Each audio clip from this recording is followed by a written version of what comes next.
А сейчас пересказ фильма «Знамение». А чтобы посмотреть фильм полностью, заходите в телеграм-канал, ссылка в описании. А мы продолжаем.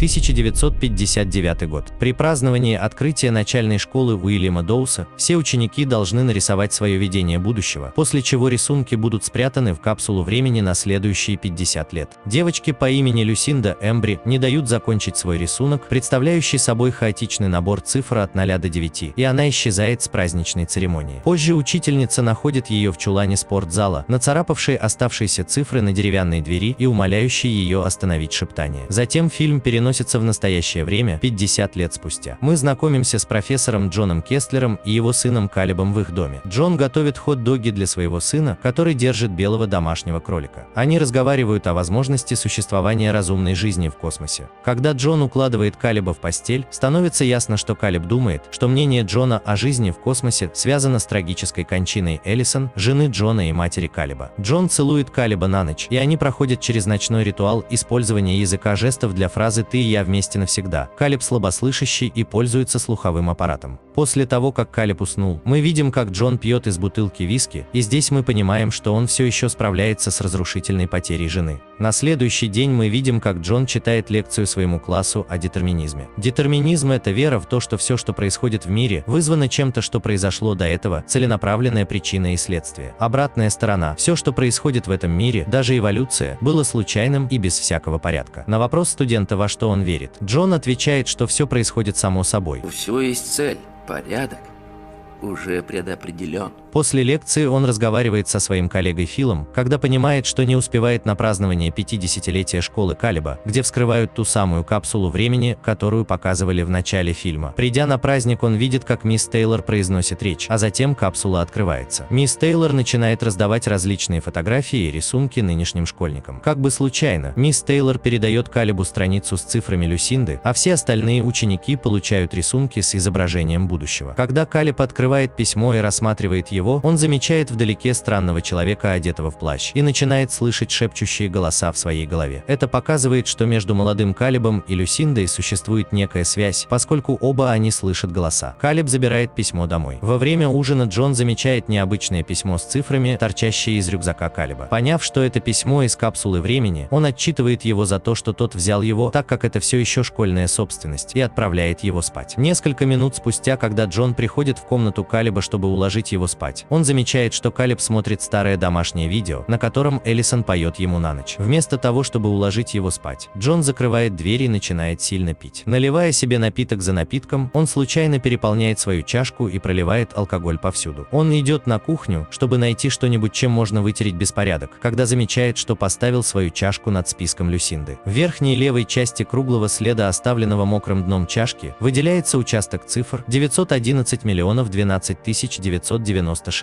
Посчитав сперва рисунок Люсинды бессмысленным набором цифр, Джон внимательно рассматривает эти цифры, которые привлекают его внимание. Он подходит к своей доске и пишет на ней эти цифры. После нескольких попыток разделить их на различные комбинации, не имеющие смысла, он вдруг обнаруживает, что первые 5 цифр – это дата террористического акта 11 сентября 2001 года. Найдя информацию об этом событии в интернете, он обнаруживает, что 2996 – это общее число жертв. Пораженный, он выписывает всю страницу с числами на доску и с помощью интернета обнаруживает, что группы чисел похожи. Предсказывают даты всех крупных катастрофических событий последних 50 лет в хронологическом порядке, вместе с количеством погибших. Внезапно взгляд Джона падает на последовательность чисел, и он в ужасе роняет бокал. Становится ясно, что 10-28-08 – это дата смерти Элисон. Он рассказывает о числах своему коллеге Филу, но тот встречает насмешки, и Джон выбегает из офиса. Полной решимости, Джон разыскивает мисс Тейлор и беседует с ней у нее дома. Он узнает о Люсинде, о том, как она исчезла и как ее нашли в чулане, когда она нацарапала цифры на двери. И он решает, что послание Люсинды попало в руки его сына не просто так. Вечером всю ночь Джон не спит, просматривая последние телевизионные новости на предмет возможных катастрофических событий, которые могут быть связаны с оставшимися группами чисел, поскольку следующий день – одна из 3 последних дат в списке. В одном из выпусков новостей вкратце говорится о нарушении работы спутниковых сетей сотовой связи связи из-за вспышек на Солнце. На листке также есть 3 будущие даты и очередная катастрофа, крушение самолета рейса 074 Plymouth Air и гибель 81 человека происходит у Джона на глазах. Когда он возвращается домой, его ждет его сестра Грейс с Калебом. Он просит ее не говорить Калебу о том, что произошло. На заднем плане телевизионного выпуска новостей сообщается, что число погибших в авиакатастрофе составляет 81 человек, и мы слышим упоминание о сбоях в навигации из-за электромагнитного излучения. Калеб несколько раз спрашивает его, что случилось, но Джон не отвечает, и Калеб в слезах уходит.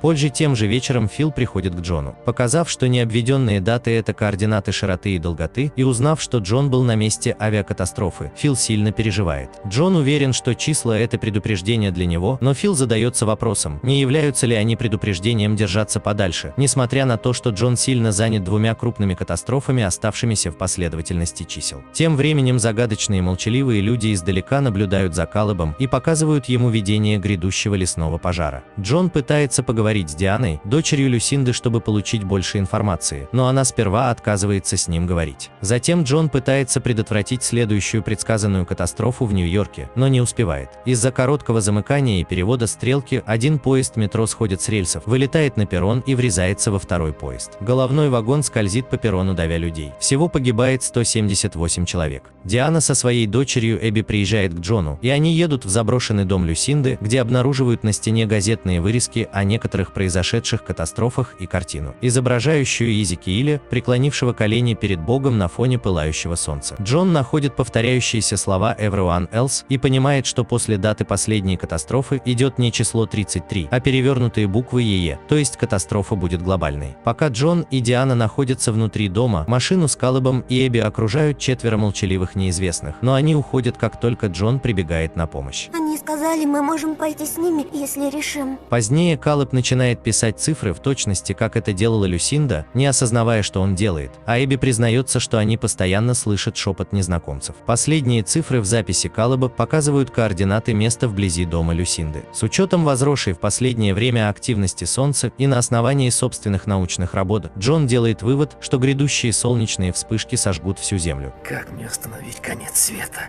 Джон вместе с Дианой и детьми едет в школу, находит там дверь чулана, в котором пряталась Люсинда, и обнаруживает дописанные ею последние знаки, которые тоже указывают на место вблизи дома Люсинды. И Джон наконец понимает, что они указывают им единственное место для спасения. Тем временем Диана уезжает от школы вместе с детьми, собираясь укрыться в сети подземных пещер. На бензоколонке 2 из загадочных безмолвных незнакомцев угоняют машину с Калебом и Эбби. Диана пытается их догнать и погибает в аварии на перекрестке ровно в полночь, в тот самый день, который предсказала ей Люсинда. Те, кто шепчут ребятам, оказываются пришельцами, гуманоидами в оболочках людей, напоминающими ангелов, которые собираются спасти Калеба и Эбби, чтобы они начали все заново. Джону не позволено отправиться вместе с детьми, хоть он и стал предсказателем, но не слышал мысленного шепота. Однако Калебу и Эбби разрешено взять с собой по кролику. Сперва Калеб отказывается идти без отца, но Джон убеждает его, пообещав, что они в итоге окажутся вместе. Группа пришельцев вместе с Калебом и Эбби покидает Землю на своем космическом корабле, содержащем огромное устройство, внешне напоминающее вращающееся колесо с гравюры видения Иезекииля, так же как и еще несколько десятков таких же кораблей с разных концов планеты. В то время как в Бостоне начинаются уличные беспорядки, Джон приезжает в дом к своей семье, чтобы побыть с близкими в последние минуты жизни человечества. Солнечная супервспышка сжигает все живое на планете. В заключительной сцене Калеба и Эбби высаживают на новой планете, напоминающей Землю, вместе с пассажирами-переселенцами других кораблей. В конце фильма Калеб и Эбби слушают последние подсказки у летающих пришельцев и, одетые в белые одежды, поворачиваются и бегут к указанному им огромному дереву, напоминающему древо жизни.